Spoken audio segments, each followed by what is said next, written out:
আসসালামু আলাইকুম। প্রিয় এমপিভুক্ত স্যার ম্যাডামগণ, আশা করি ভালো আছেন। ঈদ পরবর্তী সময়ে আমরা এখন নিজ বাড়িতে আছি সবাই। তো সকলকে শুভেচ্ছা জানাচ্ছি।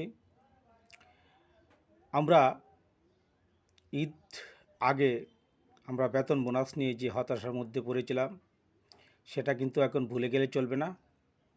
কারণ ভবিষ্যতে আমাদের সাথে এরকম আচরণ করতে পারে শিক্ষা মন্ত্রণালয়।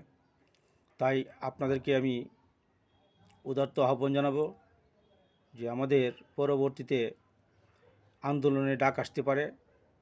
আমাদের বাড়ি ভাড়া, উৎসব ভাতা এবং চিকিৎসা ভাতা বৃদ্ধির জন্য আমরা আপ্রাণ চেষ্টা করে যাচ্ছি। আন্দোলনে ডাক আসতে পারে।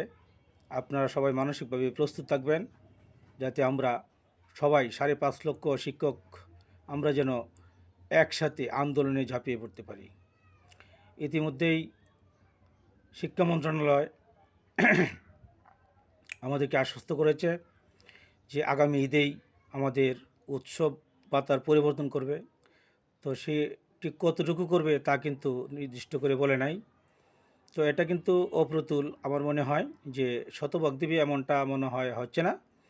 তা আমরা যেন শতভাগ উৎসব বোনাসটা আমরা আগামী ঈদুল আজহার আগেই যাতে আমরা কনফার্ম করতে পারি, সেই জন্য আমাদের একটা বড় আন্দোলনের দরকার। সরকারকে আমাদের এই দাবি দেওয়ার কথা জানানো দেওয়া দরকার।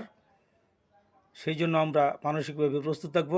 যখনই আমাদের নেতারা ডাক দেবেন, আমরা সকলেই একজোটে আমরা আন্দোলনে অংশ নেব।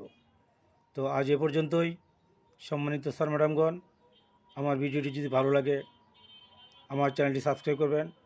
আপনারা যদি আমার ভিডিওটি সাবস্ক্রাইব করেন, আপনারা লাইক কমেন্ট করেন, তাহলে আমি আরও অধিক উৎসাহ নিয়ে আমি আপনাদেরকে শিক্ষার সব খবর আপডেটগুলো আগে দিতে পারবো।